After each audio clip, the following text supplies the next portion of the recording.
इस मैप पर नज़र डालें। ये जो गुलाबी कलर में आपको बड़ा सा एरिया दिखाई दे रहा है, ये है आज का रूस।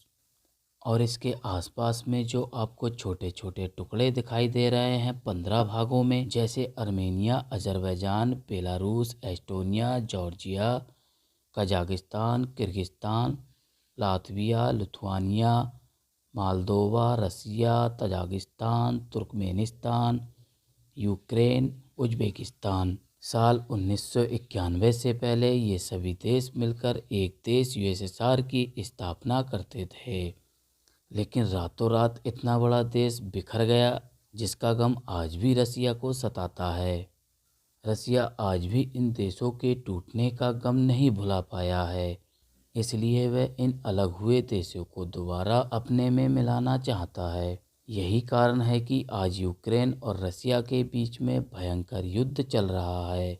रसिया पहले की तरह यूएसएसआर की स्थापना करना चाह रहा है। यूएसएसआर 20वीं सदी में इतिहास, अर्थव्यवस्था, विचारधारा और तकनीक जैसे हर क्षेत्र में दुनिया से काफी आगे रहने वाला देश था। जब यूएसएसआर टूटा नहीं था, तब यहाँ 150 से भी ज़्यादा अलग अलग सभ्यता और संप्रदाय के लोग रहते थे। दोस्तों, यूएसएसआर उस समय दुनिया का लगभग छठा भाग अपने पास रखता था। दुनिया के बहुत बड़े इलाके में यूएसएसआर फैला हुआ था। ये अपने समय में इतना ताकतवर था कि इसने सेकेंड वर्ल्ड वॉर में हिटलर को भी हरा दिया था।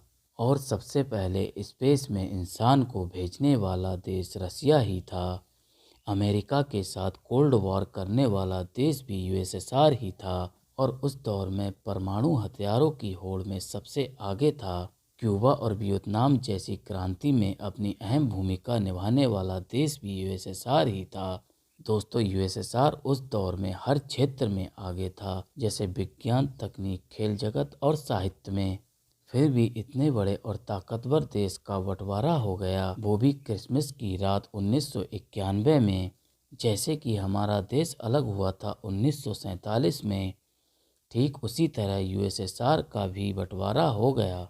दोस्तों, आज की इस वीडियो में हम जानेंगे कि यूएसएसआर किसे कहते हैं और ये कैसे टूटा और क्यों टूटा, टूटने के बाद कितने नए देश बने, टूटने का कारण क्या था। बहुत कुछ जानेंगे आज की इस वीडियो में। अगर आप हमारे चैनल पर नए हैं दोस्तों, तो चैनल को सब्सक्राइब कर लें और वीडियो को लाइक करके शेयर करना बिल्कुल भी ना भूलें दोस्तों। चलिए दोस्तों, वीडियो को शुरू करते हैं। दोस्तों, तो सबसे पहले हम ये जानेंगे कि इसे यूएसएसआर क्यों कहते हैं और ये कैसे बना था। इस बारे में थोड़ा सा जान लेते हैं। 15 राज्यों का एक ऐसा समूह जो समाजवादी विचारधारा के साथ अपने द्वारा बनाए गए नियम और कानून से चलता था। दोस्तों, यूएसएसआर 1917 में बना था, जब यहाँ पर बोल्शेविक क्रांति हुई थी और जार निकोलस द्वितीय यहाँ का सम्राट हुआ करता था।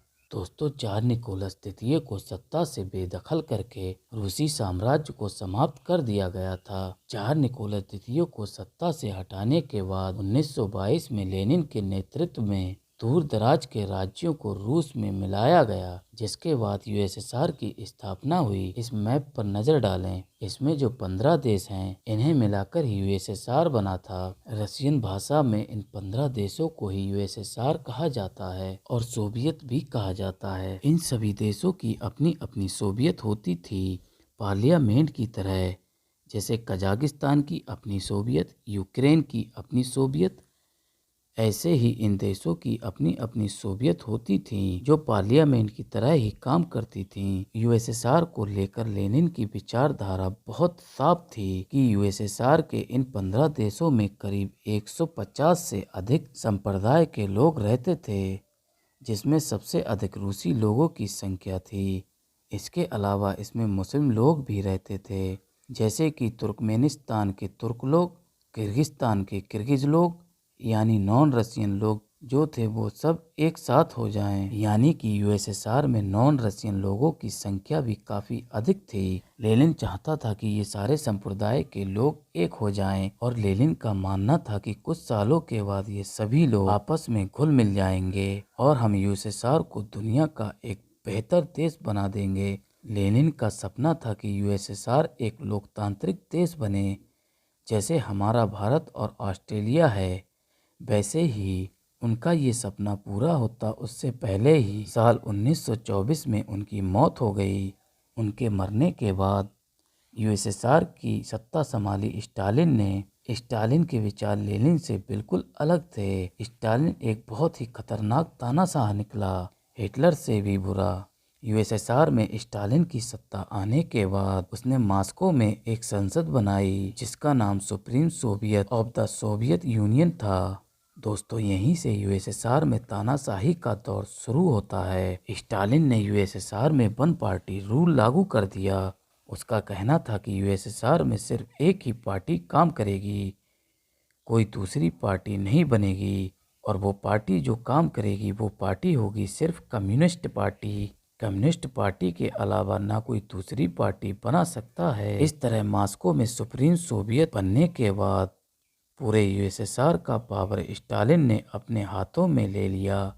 स्टालिन की परमिशन के बिना यूएसएसआर में एक पत्ता भी नहीं हिल सकता था। सारे डिसीजन, इकोनॉमी, फॉरेन पॉलिसी, सब कुछ स्टालिन की कम्युनिस्ट पार्टी के पास आ गया। स्टालिन ने एक छोटी सी समिति बनाई थी जिसमें गिने चुने लोग थे। वही यूएसएसआर के लीडर चुनते थे और यूएसएसआर के सारे फैसले लेते थे, जिसे पोलिंग ब्यूरो कहा जाता था। इस इमेज को देखें, ये स्टालिन है और बाकी उनकी समिति के अध्यक्ष हैं।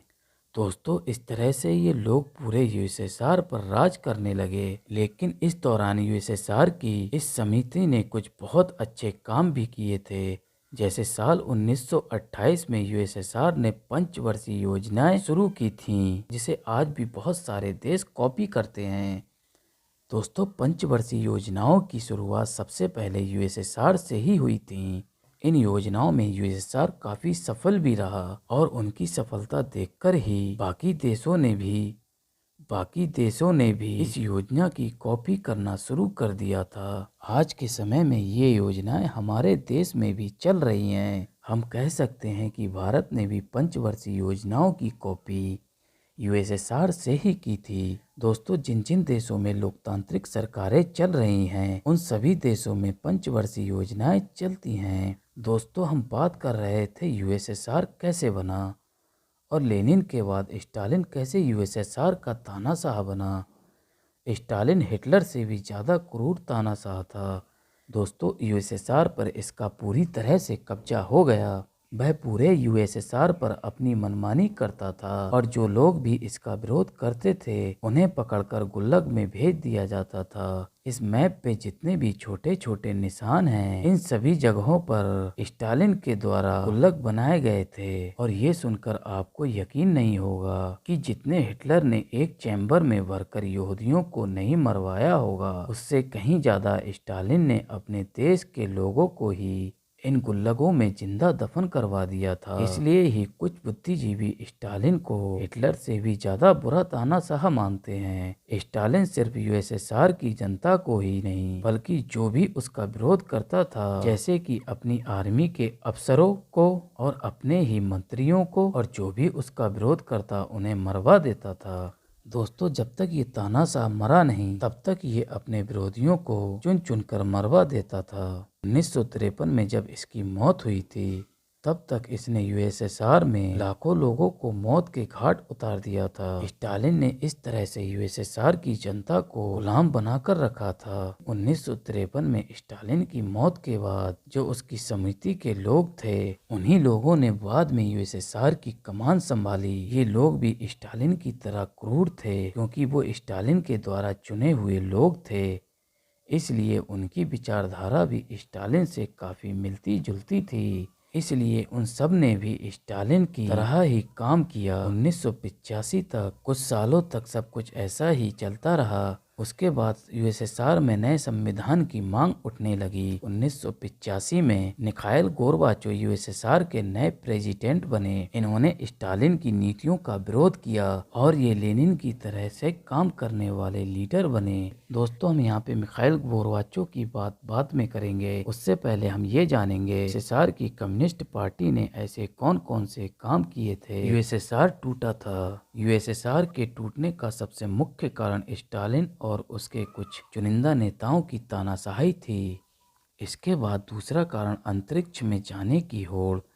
दोस्तों वर्ल्ड वार के बाद सोवियत यूनियन और अमेरिका दोनों ही दुनिया में महाशक्ति बनने की होड़ में लगे हुए थे। यूएसएसआर दुनिया को दिखाना चाह रहा था और अमेरिका भी दुनिया को दिखाना चाह रहा था कि वो सुपर पावर है, इसलिए दोनों में कंपटीशन छिड़ गई। स्पेस में सबसे पहले सैटेलाइट कौन भेजता है? दुनिया का सबसे पहला स्पेस रूस ने भेजा था, जिसका नाम था स्पुतनिक 1।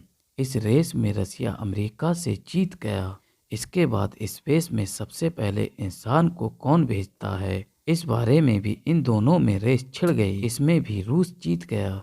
स्पेस में सबसे पहले जाने वाला इंसान यूरी गागरिन था, जो 1961 में स्पेस में गया था। फिर इसके बाद बहस शुरू हुई कि स्पेस में सबसे पहले एनिमल कौन भेजता है। एनिमल में भी यूएसएसआर का लीका नाम का कुत्ता स्पेस में गया, यानी यूएसएसआर इन सब में अमेरिका से बहुत आगे था। लेकिन उसने इन सब में पानी की तरह पैसा बहाया और उसे वहां मिला क्या? सिर्फ नाम, क्योंकि अभी तक स्पेस में किसी को हीरा चांद सोना तो मिला नहीं है। स्पेस में जाने की होड़ और अमेरिका से आगे निकलने की वजह से यूएसएसआर ने जरूरत से ज्यादा पैसे खर्च कर दिए थे। तीसरा कारण था हथियारों की होड़।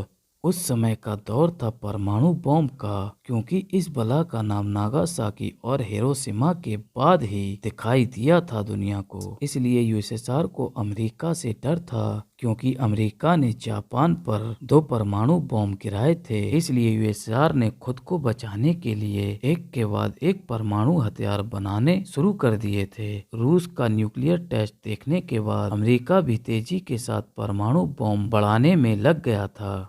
इसके बाद दोनों में कंपटीशन शुरू हो गया कि कौन सबसे ज़्यादा परमाणु हथियार बना लेता है, और उस समय दोनों देशों के कुल मिलाकर 26,000 परमाणु हथियार थे। कितने? 26,000।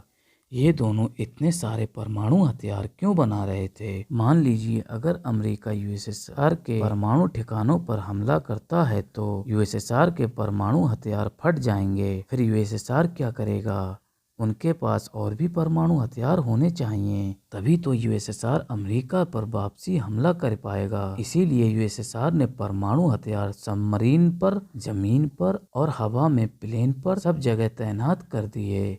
यही मेन कारण था कि दोनों देशों ने इतने सारे परमाणु हथियार बना डाले। इसके अलावा भी दोनों देश अपनी अपनी सेनाओं की संख्या और साजो सामान बढ़ाने में लगे हुए थे। दोस्तों दोनों देश सेना बजट को काफी तेजी के साथ बढ़ा रहे थे। सैन्य सामान में दोनों देश अनगिनत पैसा खर्च कर रहे थे, जैसे टैंक में, गाड़ियों में, मिसाइलों में और सबमरीन बनाने में। इस तरीके से हथियारों की होड़ में यूएसएसआर ने अमेरिका को बराबर की टक्कर दी थी। अमेरिका से आगे निकलने की चाहत यूएसएसआर को इसकी भारी कीमत चुकानी पड़ी थी। यूएसएसआर का इन सब में बहुत ज्यादा पैसा खर्च हो चुका था, जिसके कारण यूएसएसआर की अर्थव्यवस्था गिरने लगी थी। उनकी तिजोरियां तेजी के साथ खाली होने लगी थीं। चौथा कारण था शीत युद्ध, यानी कोल्ड वार। ये शीत युद्ध रसिया और अमेरिका के बीच हुआ था, क्योंकि दोनों ही देशों को दुनिया की नंबर 1 शक्ति बनना था। यहाँ पर अमेरिका एक लोकतांत्रिक देश था, जबकि यूएसएसआर एक कम्युनिस्ट देश था। दोनों में अपनी अपनी साख को लेकर लड़ाई रहती थी। यूएसएसआर चाहता था कि पूरी दुनिया में कम्युनिस्ट फैलाए और अमेरिका चाहता था कि पूरी दुनिया में लोकतांत्रिक फैले। इसलिए यूएसएसआर कम्युनिस्ट वाले देशों की मदद करता था, जैसे उस समय चाइना, कोरिया, क्यूबा, वियतनाम, ऐसे कई देशों को यूएसएसआर हेल्प कर रहा था। उन्हें हथियार देता और टेक्नोलॉजी में भी उनकी मदद करता था, मटेरियल देता था और बाकी की ज़रूरतों की चीज़ें और पैसा भी देता था। यानी जो देश यूएसएसआर की तरह कम्युनिज्म को फॉलो करते थे, उनकी हेल्प करता था। ये सब मदद उसने शीत युद्ध के दौरान की थी। ये लड़ाई लगभग 45 सालों तक चली थी, यानी वर्ल्ड वार 2 के बाद 1945 से 1991 तक। इतने लंबे समय तक यूएसएसआर ने कम्युनिस्ट देशों की मदद की, जिसके कारण उसे भारी नुकसान उठाना पड़ा था। उनकी अर्थव्यवस्था पहले से और ज़्यादा डाउन होने लगी, क्योंकि इन सब में पैसा खर्च होता है। वहीं अमेरिका और वियतनाम के बीच जो युद्ध हुआ था, उसमें वियतनाम जीत तो गया था रूस की मदद से, लेकिन यूएसएसआर ने बहुत ज़्यादा पैसे खर्च कर दिए उसे जिताने के लिए।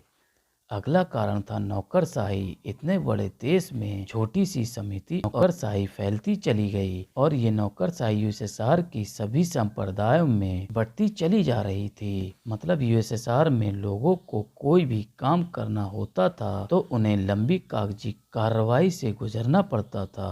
बहुत ज़्यादा नियम और कानून बनाए गए थे, जिसके कारण यूएसएसआर बहुत कठोरवादी देश बन गया था, जैसे कि आज के समय में कुछ चुनिंदा देशों में हो रहा है।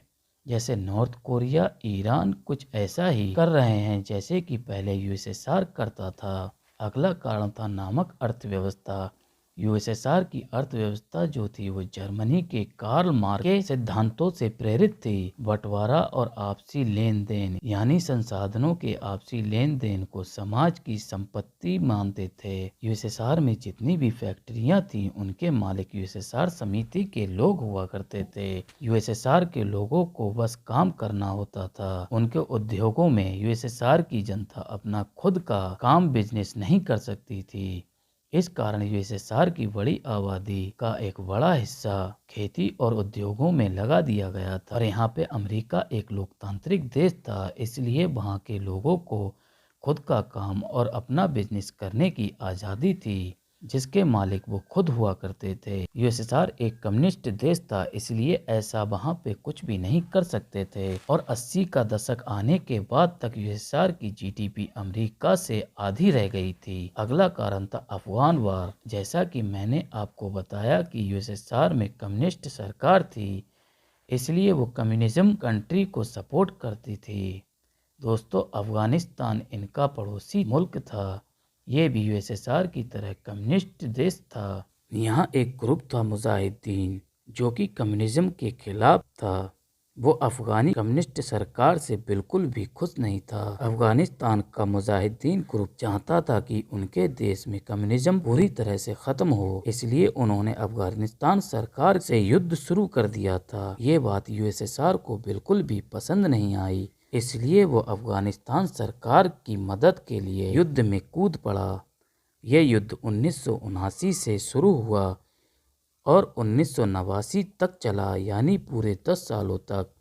इस युद्ध में यूएसएसआर को भारी नुकसान उठाना पड़ा था। 1000 से अधिक सैनिक यूएसएसआर के मारे गए थे और लाखों घायल हुए थे। यूएसएसआर की जो इमेज थी दुनिया के सामने, उसे भी धुंधली होना पड़ा था। यूएसएसआर सबसे बड़ा देश है, सबसे बड़ी आर्मी है, फिर भी मुजाहिदीन जैसे छोटे से ग्रुप को नहीं हरा पाया। मतलब इस युद्ध में यूएसएसआर की इमेज दुनिया के सामने काफ़ी खराब हुई, जिसका कारण उनकी इकोनॉमी पर भी पड़ा। अगला कारण था बेटर एजुकेशन। दोस्तों, एजुकेशन यानी शिक्षा ऐसा हथियार है जो कि युद्ध के मैदान में चलने वाली तलवार की धार से भी ज्यादा तेज होता है। दोस्तों, धीरे धीरे यूएसएसआर के लोग शिक्षित होने लगे और इन लोगों को दूर दुनिया की जानकारी मिलने लगी थी, जिसके बाद इन पढ़े लिखे लोगों पर प्रतिबंध लगने लगे।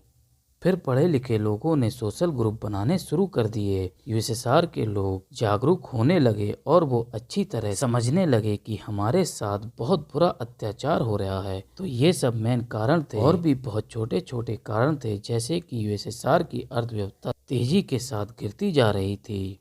इस इमेज पर नज़र डालें। साल 1928 से लेकर 1987 तक यूएसएसआर की अर्थव्यवस्था कैसी थी। शुरुआती दौर में आप उसकी अर्थव्यवस्था देखेंगे तो 1928 में तेजी के साथ बढ़ रही है, और आखिरी में जब यूएसएसआर टूटा नहीं था 80 के दशक में काफ़ी तेजी के साथ बढ़ रही है। 1985 में मिखाइल गोर्बाचोव यूएसएसआर के जनरल सेक्रेटरी बने, यानी प्रेसिडेंट, जो यूएसएसआर कम्युनिस्ट पार्टी के पहले ऐसे प्रेसिडेंट बने जो अपनी जनता के लिए काम करना चाहते थे। लेकिन इनसे कुछ गड़बड़ हो गई, जिससे कि पूरी बाजी पलट गई। वो दो नई पॉलिसी यूएसएसआर में लेकर आए।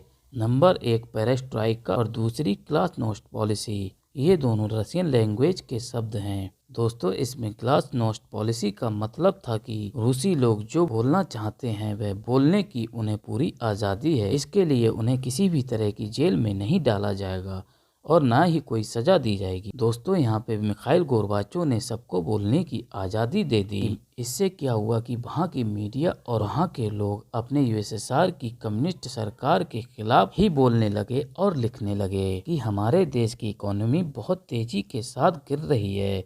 यूएसएसआर की मीडिया और पब्लिक सरकार से सवाल पूछने लगी, हमारे देश की अर्थव्यवस्था क्यों गिर रही है।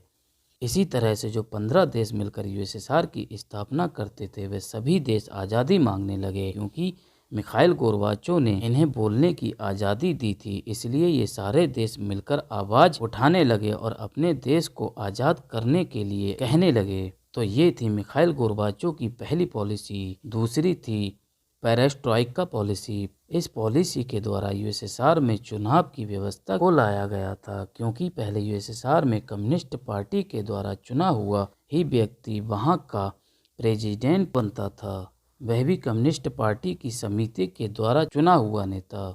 अब यूएसएसआर में प्रेसिडेंट के लिए यूएसएसआर की कम्युनिस्ट पार्टी के 2 नेता चुनाव लड़ने के लिए खड़े हो सकते थे।